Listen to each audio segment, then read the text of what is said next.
Christmas balls ba kamo? Check. Christmas tree? Check. Nutcracker? Check.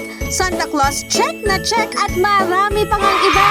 At dahil ilang linggo na nga mga kabrigada, syempre binisita na natin ngayon ang ating Dapitan Arcade. Actually, ito yung second time na pagbisita natin kasi kung maaalala nyo, itong Dapitan Arcade, isa siya dun sa mga lugar na sinasabi nga na may mga tinitinda dito na mga abot kaya ng mga Christmas decorations.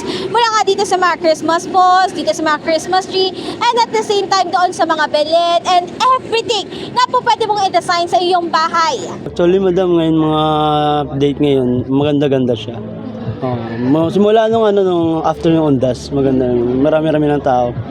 Kasi peak season po kasi ngayon. At dahil peak season at mataas ang demand ayon kay Kuya Mar, may pagkamahal daw ngayon ng mga benta nilang Christmas balls. Tumas kasi ngayon, madam, kasi peak season pa eh. Saka wala na rin ganong stock. Hindi yung pinakamalit natin, mga 4 cm pala, 100. 5 cm natin, 150. 6 cm, 200. 7 cm, 250. 8 cm, 350. 10 cm, may 600, depende sa kulay, 650, di kaya 550. And then yung 15, 3 pieces, ano siya, 350. Tapos yung 20, isahan, 300, 350. Meron ding tatluan na, na 1,000. Samantala taliwas naman sa pahayag ni Kuya Mar ay sinabi naman ni Kuya Edgar na siyang nagtitinda ng mga Christmas tree, garland at maging LED reindeer na wala raw magiging pagtaas ng presyo sa kanila. Ibig sabihin kung ano nga raw ang presyo ng tinda nila ngayon hanggang sa katapusan ng buwan kahit peak na ito ay mananatili pa rin ang presyong ito. Yung pinakamabilis sa inyo, ano yung pinaka parang kumbaga binabalik-balikan, mga binibili talaga ng mga bumibili dito? Christmas tree, madam, sa garland. Ay nang minsan binabalikan nila. Kasi minsan nilalagyan nila garland, pang pinto, sa hagdan, minsan Christmas tree. Mga yung iba po, nagpahabol na lang po. Kakatapusan po. Sa katapusan?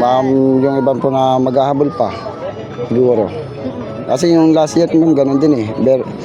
Katapusan ng November, sa dumami yung mga tao. At syempre dun sa mga kabrigada natin na gusto pang ang humabol na bumili dito sa Dapitan na sinasabi nga ng mga naka-interview natin kanina, hindi naman naaakyat itong presyo ng mga bilihin dito dahil kung ano daw yung presyo ngayon, yun pa rin ang magiging presyo niya sa mga susunod na buwan. For example na nga lang itong mismong Christmas tree, itong little Christmas tree na very cutesy, nasa 200 pesos at ito nga daw, pwedeng pan-design dito sa mga kumbaga pag nasa office ka kasi very small siya kung makikita nyo. And at the same time, kung gusto mo naman ng medyo malaki-laki, nandito yung mismo na medyo mataas ng kaunti. Ito yung 1K. Ito yung 1,000 pesos. At kung syempre at the same time, gusto mo may pailaw ka dun sa labas ng bahay nyo para talagang pak na pak bongga, ito syempre meron din silang tinitinda dito na reindeer na kumbaga may pa-lights. At ito daw ay nasa 3,500.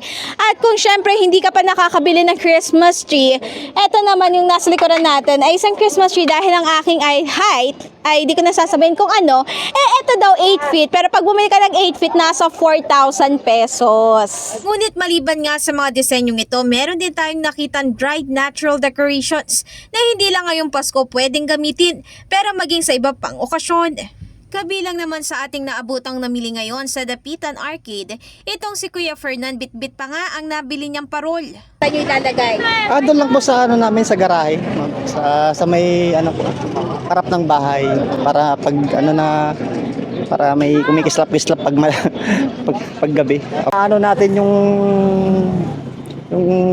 yung pag ng Christmas na nararamdaman natin.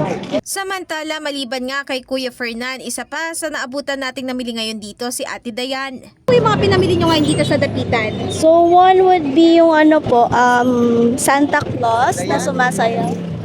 Santa Claus, then, Santa Claus din, indoor. Tapos, we also bought a bullet kasi we want na may parang Papa Jesus pa rin po outside our house. Pagbabahagi pa niya, isa rin daw ito sa kanyang favorite season of the year dahil kasabay nga ng Pasko ang kanyang kapanganakan. So, Christmas is my favorite season of the year. So, it's also my birthday during those time. Kaya gusto ko very festive. So, the meaning of Christmas is family. Kasi usually talaga, it's the only time na walang work and yun yung time na nagsa-celebrate lang kami ng family ko and just being happy together.